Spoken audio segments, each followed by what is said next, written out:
Shalom, shalom. This is Brother Ramawan from GMS London Forecasters, coming to another lesson in the name of Yahweh, Bahasham Yahweh Shai, Bahasham Rakakudash.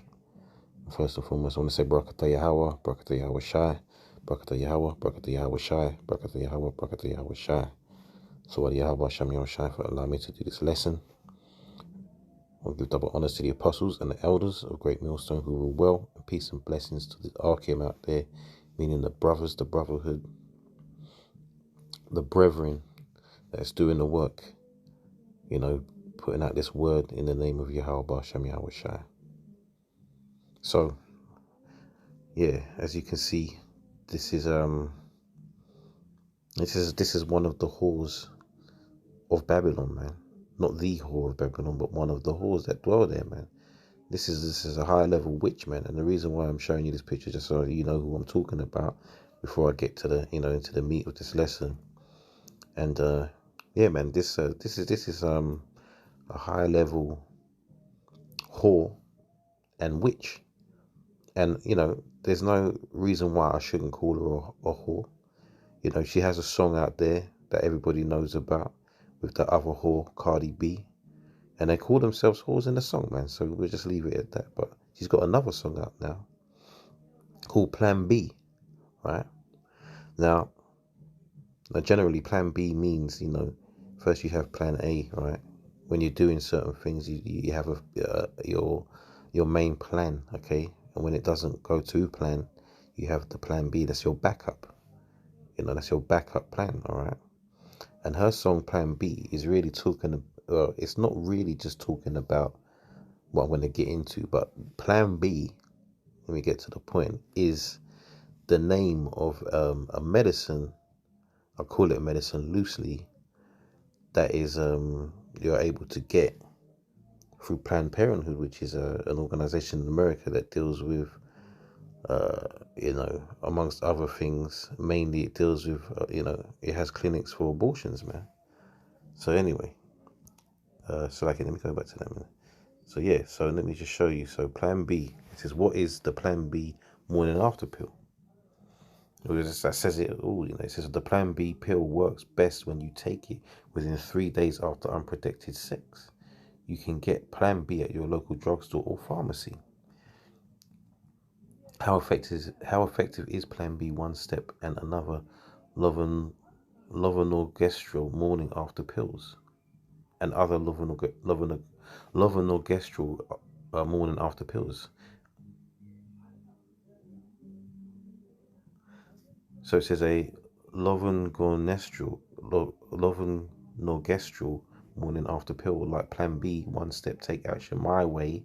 You see the names there? Take action my way, Plan B.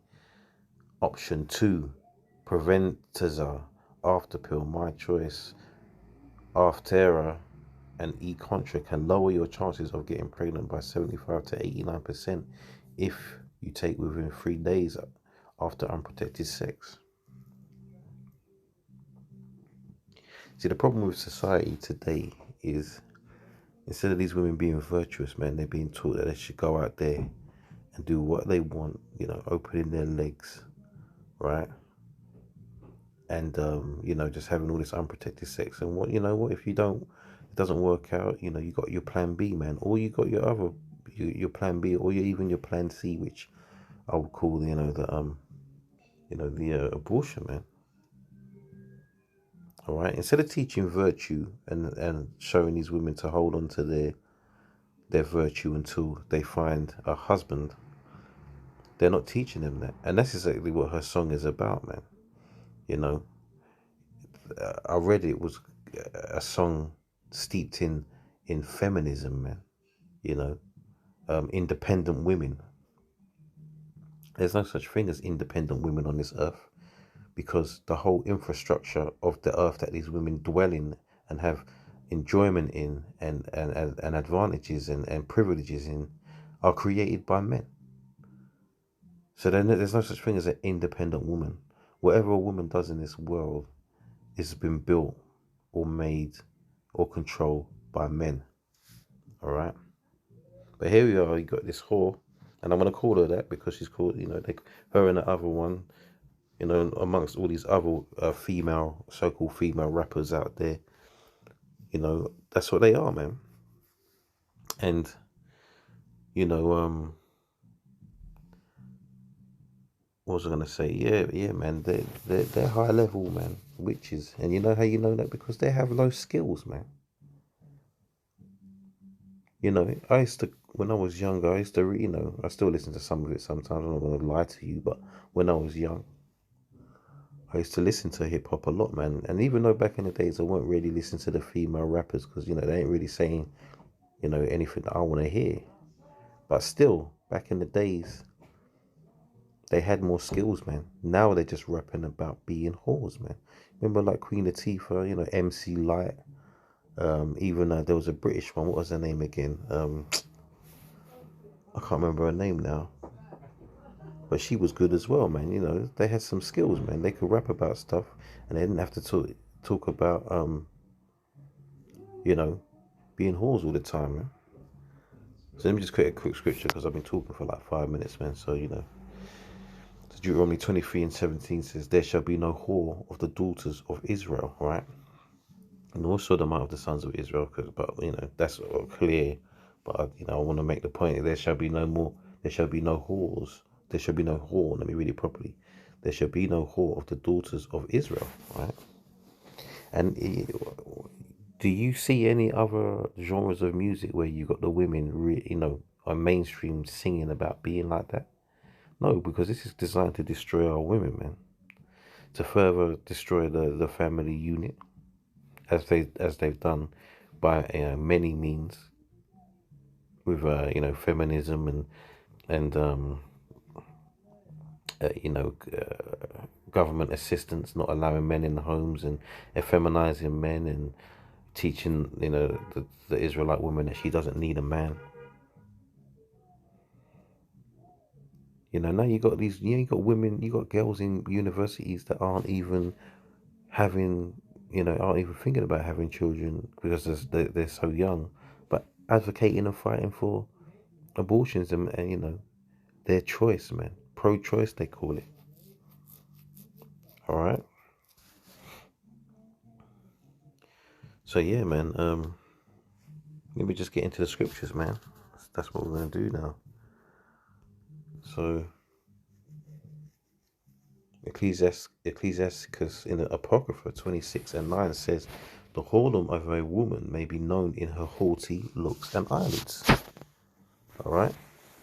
You know, let's get that picture again, man. And you know, the funny thing is, I picked the least whorish picture I could find, because I didn't want to put up any. Basically, I don't want to put up any offensive picture, man. Because most of the pictures this woman is in, that's what they look like, man. That's what she looks like.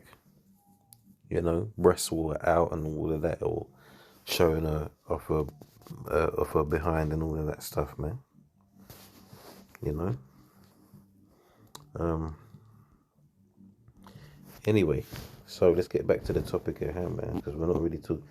You know, we're talking about. I'm gonna get into, you know, just the whorish nature of these women, but also, man, how you know, this whole Plan B business, and basically the killing of babies, man, is way off, man, and they've normalized it. And you know, you know, in fact, I think I might have to do this while I'm doing this lesson. Actually, let me see if I can find some information on this woman here. Spell it right.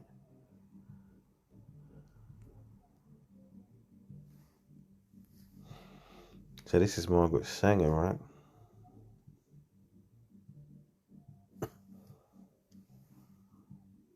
In fact, I'm going to go to Wikipedia first, because I want to see if I tell the truth about this woman.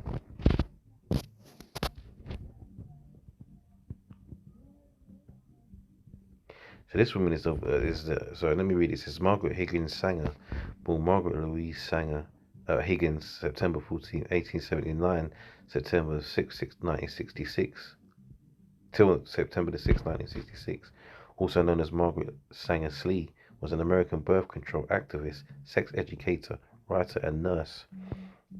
Sanger popularized the term birth control, opened the first birth control clinic in the United States, and established organizations that evolved into Planned Parenthood Federation of America. This is a wicked bitch there, right there, man. And apparently she is actually related to the Gates family, man.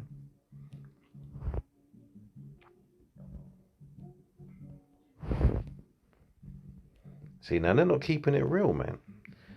She has been criticized for supporting eugenics, man. And eugenics is what? We're going to get into this a little bit, man. Eugenics, right, is a set of beliefs and practices that aim to improve the genetic quality of human population, historically by excluding people and groups judged to be inferior or promoting those judged to be superior. What do you think that means, man? She's an Edomite, man.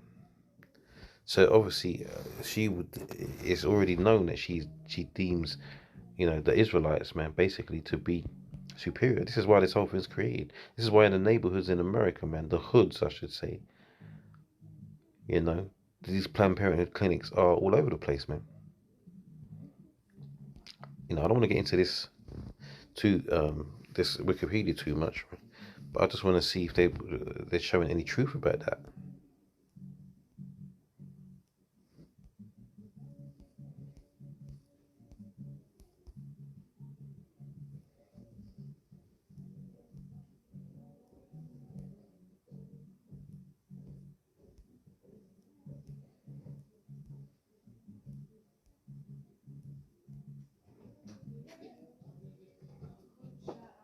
It says she did not speak specifically to the idea of race or of ethnicity being determining factors.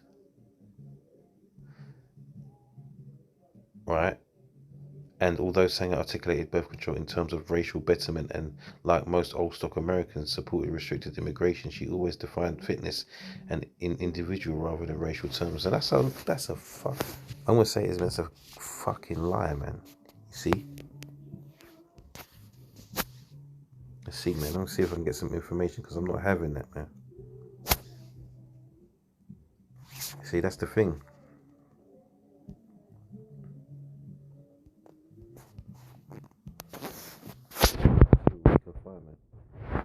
Right, let's read this. 5 Margaret Sanger quotes that expose the racist legacy of Planned Parenthood.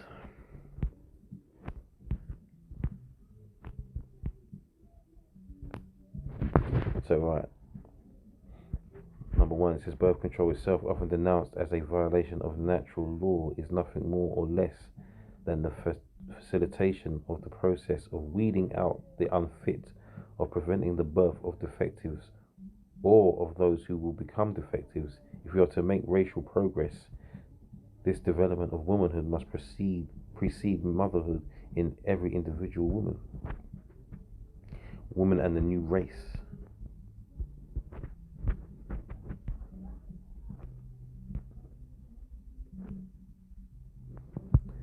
I'll read this one, number 3. It says, as an advocate of birth control, I wish to take advantage of the present opportunity to point out that the unbalance between the birth rate of the unfit and the fit, admittedly the greatest present menace to civilization, can never be rectified by the inauguration of a cradle competition between these two classes. In this matter, the example of the inferior classes, the fertility of the feeble-minded, the mentally defective, the mentally defective, the poverty-stricken classes should not be upheld for emulation to the mentally and physically fit, though less fertile parents of the educated and well-to-do classes. So in those times, man, who do you think she was talking about? Because we're talking about times where, people are still downtrodden, man. How bad were they downtrodden then? They have less rights than they have now. Far more less rights. Remember, they classed our people over there in Babylon, man, two-fifths of human being, man. Alright?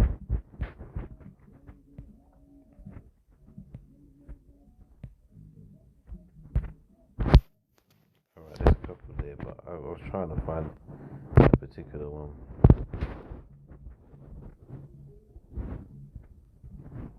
it's not here, I'm going to get back into the scriptures, man. Right. So here's number one. It says, we don't want the word to go out that we want to exterminate the Negro population. By the way, let me just get,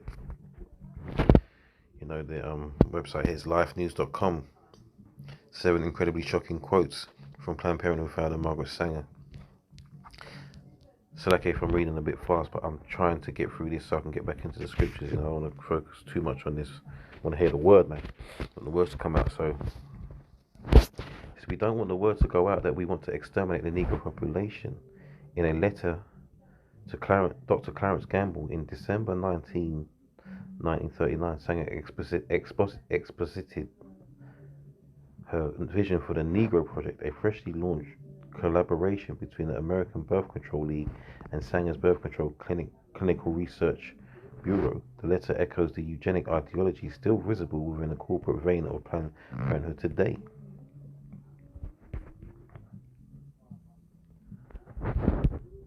And she was a member of the Ku Klux Klan, by the way.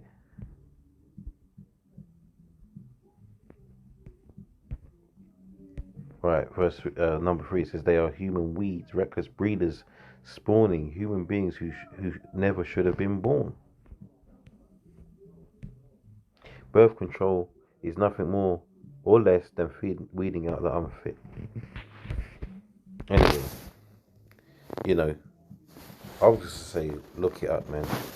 You can find enough information on this wicked witch for yourself, man. But anyway, let's get back into the scriptures, man.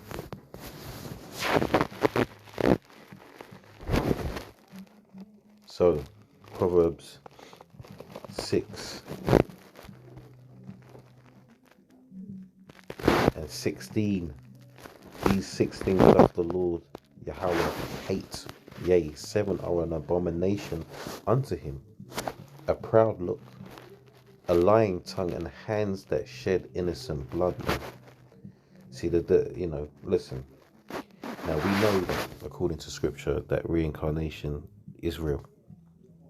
And, in Ecclesiastes, it tells you, man, that judgment is met out under the sun, man. I'll try and get that. If the spirit flows, I'll get that. But, when you're talking about unborn children, man, before they've even been, brought out into the world, man, that's innocent blood, man. And the Lord hates that, man. It's an abomination unto him. All right? Psalms 127 and 3 says, lo, children are an heritage of the Lord Yahweh, and the fruit of the womb is his reward. Why is that? Okay, let's get it, man. Because it's not up to man. There are laws that the Lord has permitted the Israelites to fulfill, right, when we are in rulership, according to certain sins, man, iniquities, okay? So there is such a thing as lawful killing. That is not one of them. And these women have got too much freedom out here, man. And that's the wickedness of Esau, all right? Giving all these opportunities for them to just be running around freely, opening their legs, right? Without any thought. And then, just dismissing the life that is being conceived in their womb. Right? This is Deuteronomy 32 and 39. It says, see now that I, even I, am he, and there is no power with me. I kill and I make alive. Right? And that's the Lord Yahweh speaking. So who the hell is anyone to decide that they can just take these innocent lives before they've even been born? Right? He says, I wound and I heal. Neither is there any that can deliver out of my hand. All right? So they ain't supposed to be, it's evident. This is going against the will of the Most High, man. And I'll just join it up with this. First Samuel 2:6 says, the Lord killeth, the Lord Yahweh killeth and maketh alive. He bringeth down to the grave and bringeth up. And Esau, man, is ultimately at the beginning and the end of this wicked act, and he's going to be completely destroyed for this, man. He's born nothing, and I ain't talking. This isn't a lesson about Esau, man. This is a lesson about these wicked women of our people. All right, but ultimately, the choices that they've been given is from Esau, either, man.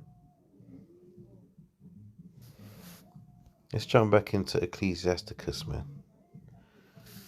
All right. So Ecclesiasticus 26:9 says, the whoredom of a woman may be known in her haughty looks and eyelids.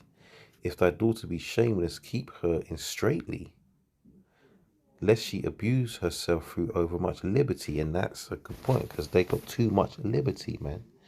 You got these women out here in America doing slut walks, being proud to be sluts.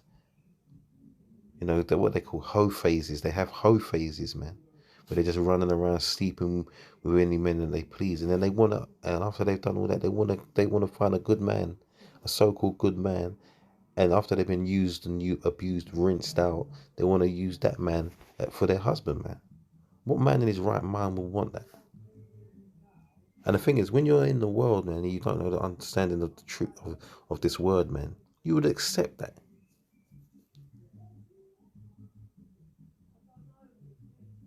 They think it's something glorious for a man to be the one they chose after they've done rinsed out their bodies with these other men, and now they finally found the right one, and it's you. You get to have her after she's been rinsed out.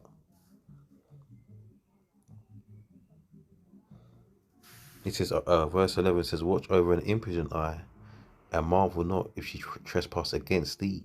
She will open her mouth as a thirsty traveller when he hath found a fountain, and drink of every water near her. By every head she will sit down and open her quiver. What do you think that means? Against every arrow. Yeah, man. Quick to just spread them legs, man. Let's keep it real. That's what it is, man. And see, the Lord has a beautiful way with words, man. All right? A beautiful way with words.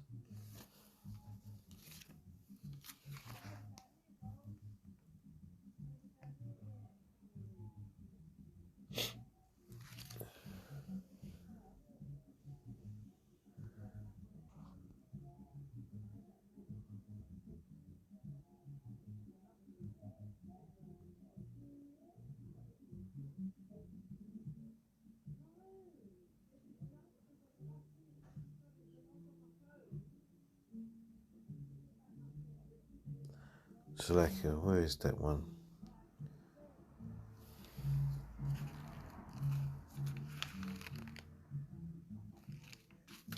Oh, actually. Yeah. So, like, it was just there. Ecclesiasticus again 26:22 says, and harlot shall be accounted as spittle, but a married woman is a tower against death to her husband.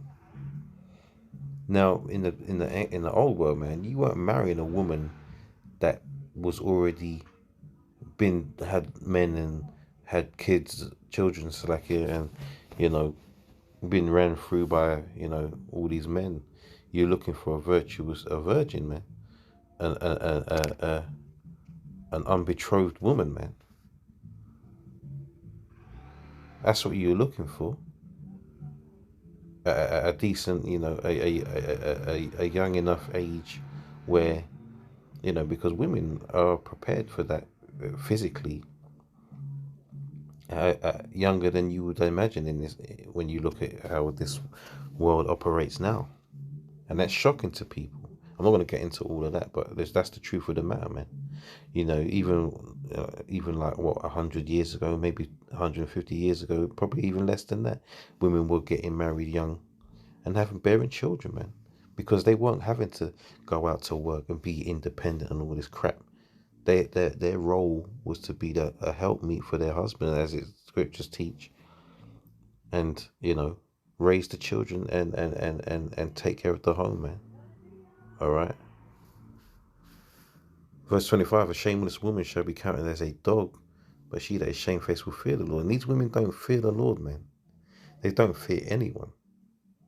They're so haughty now and proud that they think they can come up against men and have physical battles with men and win.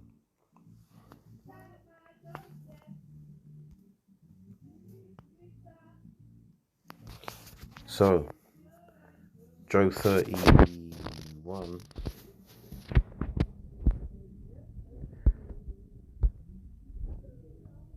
and 15. No, I'll start from 14. It says, "What then shall I do when Yahweh riseth up, when he visiteth? What shall I answer him?" Because what are these women going to answer in that day, man? When Yahweh comes back and they realize that they've been conned into believing all this bullshit of independence, and there's women out there that pop these pills on a regular basis, gone to the clinic and destroyed these unborn babies. They're living foul, man. What are they gonna say to Yahweh when he comes back, man? Because there's gonna come a time soon, and even before Yahweh comes back, man, in the day of trouble, when our women are gonna have to start coming into order, man, and not just our women, a lot of the women on earth, man, because they're gonna understand the dark times that they're in, and once again, they're gonna have to start relying on the male populace, those of them that aren't trying to rape and pillage them and kill them.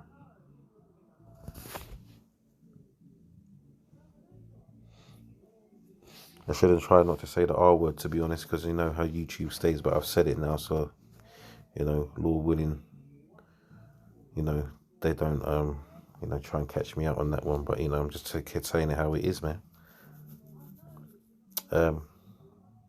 Verse 15 says, "Did not he that made me in the womb make him?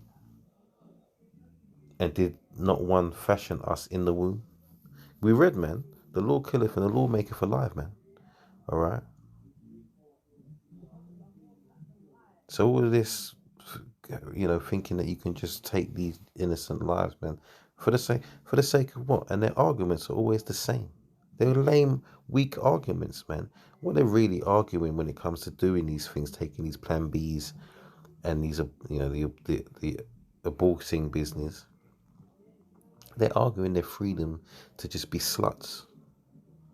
Because if you were really smart, right, and if you were a virtuous woman, you wouldn't have to worry about that, because you wouldn't be getting involved into these situations with men that you don't want to be with for your husbands, right? You'd be doing what you're supposed to be doing, all right? And I'm not talking about contraception and condoms and stuff, because that's not really how it's supposed to. That's not how it's supposed to roll, all right? They're not supposed to be running around doing all that. When a man lays, according to scripture, when a man lays, with a woman, that becomes his wife, all right?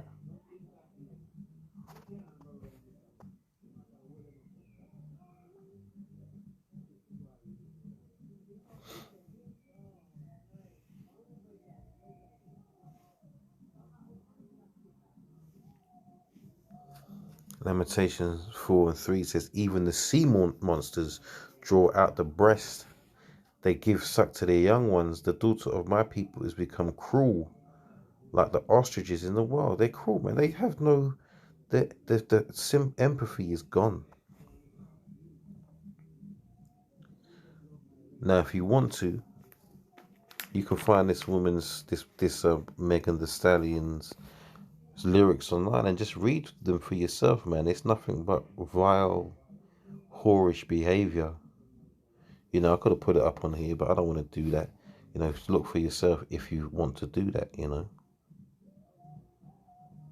But yeah, man, these women are just nothing but wickedness, man.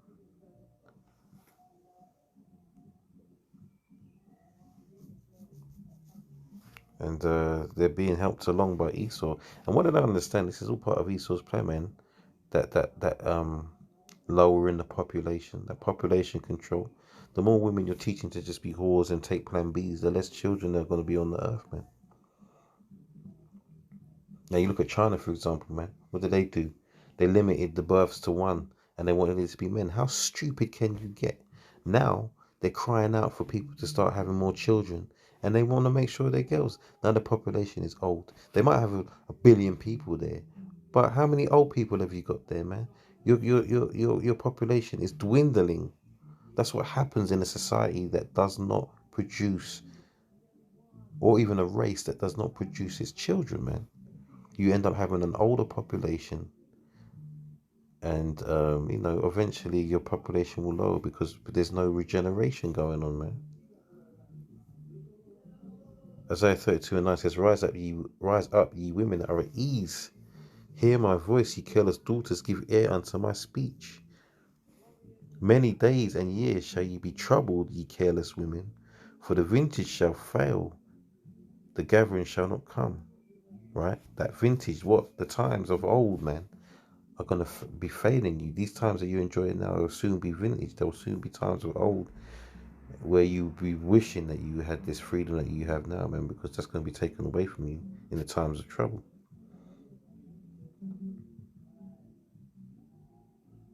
Tremble, ye women. Tremble, ye women that are at ease. Be troubled, ye careless ones. Strip you and make you bare, and gird sackcloth upon your loins. They shall lament for the teats, for the pleasant fields, for the fruitful vine. Yeah, you're going to be wishing, man. You know, all this freedom you have, slut walking and plan Bs and going out and hot girl summers and, all this spring breaking and all that nonsense, man. And, you might as well enjoy it while you can, to be honest. Because that time will soon be over, man. When you talks about the skirting up sackcloth, that's times of lamentation, man. All right? That's times of lamentation.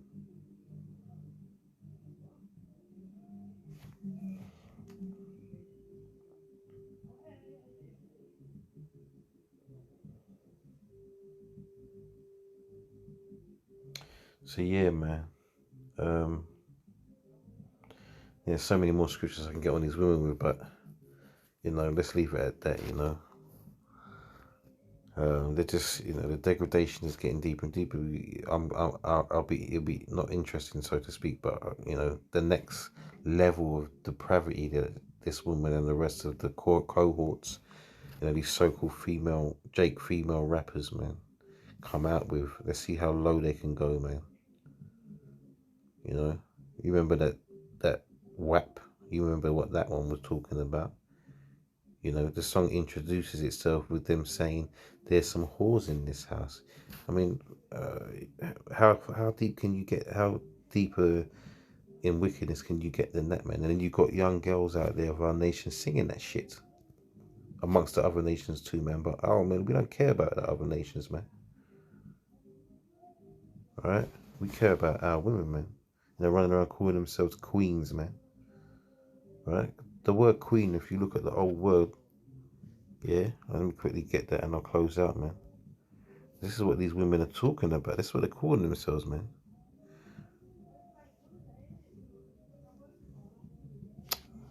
Doing. Here we go.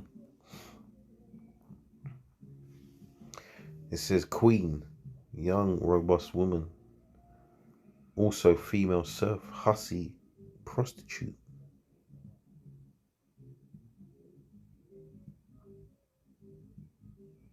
There you go, man. Simple as. So yeah, it's sad. It's sad, really. But we have to go through these things before it's going to get better, man. So, brothers, man, and you sisters out there, and it's hard to living in society watching the degradation, especially of our people, and all this increasing sin, the iniquity.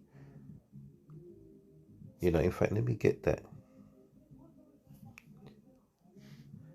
And I'll close it on that. It's just getting worse, man. But, scriptures talk about that. Let's get it quick. Matthew 24:12 says, "And because iniquity shall abound, the love of many shall wax cold. And that's the waxing of cold, the waxing cold, man. That's the same thing that these women are growing. You know, they have this gift that Yahweh Hashem is giving to them to nurture this life in their womb and bring it out. And they're cold towards that now, man. They want to live their own lives. They want to live their own lives and do their careers and be whores and that. And then they turn around and they're 35, 40 and they can't get a decent man. Right? It says, but verse 13 says, but he that shall endure unto the end, the same shall be saved, man. So you know, I'll finish out on that. You know, giving all praises on to Yahweh Hashem, Yahweh Shai Hashem Kakodash. Double honors again to the apostles and the elders of great millstone who will well, peace and blessings to the Ark and man. They're doing this work in truth and sincerity. And much love to you, brothers and sisters that are out there believing on Yahweh Hashem, Yahweh Shai, man. We're nearly, you know, this is nearly over. You know, so, you know, may we hasten the coming of Yahweh Hashem, Yahweh Shai, man. Right. So with that, I want to say Shalom.